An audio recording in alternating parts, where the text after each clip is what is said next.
సంవత్సరాల తరబడి ఎన్ని మందులు వాడినా మీ మోకాల నొప్పులు తగ్గట్లేదా? ప్రాణ పెయిన్ క్లినిక్ లో అత్యాధునిక చికిత్స. సినిమాలోనే కాదు, వైజాగ్ రోడ్లపై కూడా స్టూడెంట్స్ ఫైట్ సీన్స్ చూడొచ్చు.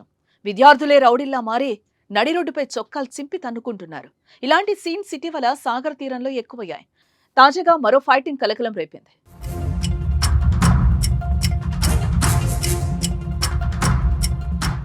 GVMC 90 ward Buchirajupalem Gayatri college senior జూనియర్ల మధ్య వార్ సినిమా సీన్ ను తలపించింది.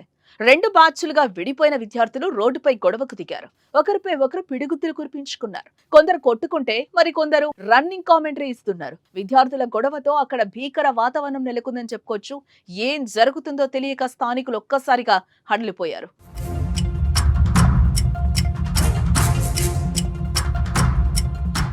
కాలేజ్ లో సీనియర్ ని మరో జూనియర్ ని కొట్టడంతో ఈ గొడవ మొదలైంది. సీనియర్స్ నే కొడతావా అంటూ వారంతా జూనియర్స్ పై దాడికి వచ్చారు. వీరు కూడా ఎదురు తిరగడంతో పరిస్థితి ఉద్రిక్తంగా మారింది. నడి రోడ్డుపై 100 మంది విద్యార్థులు కాలేజీ బ్యాగులు వేసుకుని కొట్టుకోవడం చూసి చుట్టూ జనం గుమికూడారు. దీంతో భారీగా ట్రాఫిక్ జామ్ అయింది. అక్కడ చివరికి కొంతమంది వారిని వారించి అక్కడి నుంచి పంపివేశారు. సమాచారం అందుకున్న ఎయిర్పోర్ట్ జోన్ పోలీసులు చేరుకుని గొడవ గల కారణాలపై విచారణ చేపట్టారు.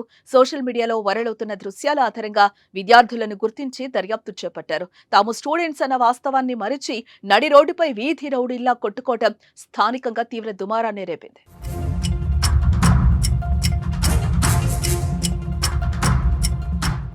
సుమన్ టీవీలో మీ పర్సనల్ అండ్ బిజినెస్ ప్రమోషన్స్ కోసం కింది నెంబర్కి కాంటాక్ట్ చేయండి.